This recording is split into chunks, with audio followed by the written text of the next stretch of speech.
اور یہی وجہ کہ پھر آپ کو یہ لوگ جو ہے نا وہ یہی کہتے نظر آئیں گے جی میں اتنے سپارے پڑھتا ہوں تو میں اتنے، اور وہ بھی فضائل اعمال کے اندر لکھا ہوا ہے کہ جی ایک بزرگ تھے روزانہ 3 قرآن پڑھتے تھے، اور پھر ایک اور کے بارے میں لکھتے ہیں کہ وہ 8 قرآن پڑھا کرتے تھے روزانہ کے۔ 8 قرآن روزانہ کے پڑھنا کیا پاسبل ہے؟ بغیر سمجھ کے بھی نہیں پڑھے جا سکتے۔ یہ تو اس کے ساتھ کوئی اس کا تعلق ہی نہیں بنتا، بغیر سمجھ کے بھی 8 قرآن نہیں پڑھے جا سکتے۔ سر آپ کو 15 سے 20 منٹ تو چاہیے نا ایک سپارہ پڑھنے کے لیے بغیر سمجھ کے،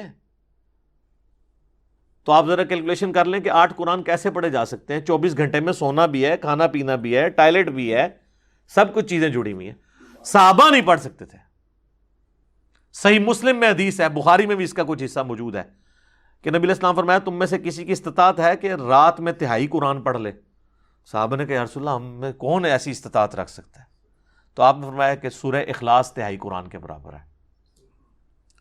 تو صحابہ نے تو نہیں کہا کہ بھئی ہمارے جو گھوڑے کے سم سے جو خاک اڑے گی وہ کسی ہمارے گھوڑے کی نتنوں میں بیٹھے تو کوئی بزرگ اس کو نہیں پہنچ سکتا، تو جب بزرگ 8 قرآن پڑھیں گے تو ہم کیوں نہیں پڑھ سکتے یا رسول اللہ؟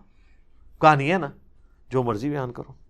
جو میں کہتا ہوں صحیح مسلم میں وہ حدیث ہے کہ بنو سلمہ جو ہے مسجد نبوی کے قریب شفٹ ہونے لگے، نبی علیہ السلام نے ان کا جھمگٹا دیکھا، آپ نے فرمایا کیا ارادہ ہے؟ کہ یا رسول اللہ اتنی دور سے آتے ہیں اپنے گاؤں سے تو جماعت رہ جاتی ہے، چاہتے ہیں آپ کے پاس شفٹ ہو جائیں، اتنی دور سے مشقت کر کے پیدل چل کے آنا پڑتا ہے۔ تو آپ نے فرمایا کہ جتنے قدم چل کے آتے ہو نا اتنی نیکیاں تمہارے نامہ اعمال میں لکھی جاتی ہیں۔ تو انہوں نے پھر دوبارہ شفٹ ہو گئے وہ، اور انہوں نے ارادہ ترک کر دیا۔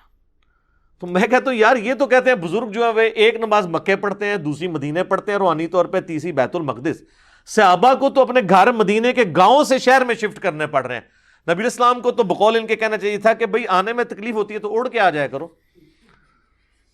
تمہارے گھوڑے کے نتنے میں بیٹھنے والی خاک سے بھی گئے گزرے جو بزرگان دین ہوں گے وہ تو اڑا کریں گے، تو تم نہیں اڑ سکتے؟ سر یہ کتابوں کا دین ہے، کتابوں کا دین بابوں کے دین سے بالکل مختلف ہے۔ جب تک یہ بابے نہیں نہ اکھڑتے اس وقت کتابیں نہیں ان کے اندر داخل ہوں گے۔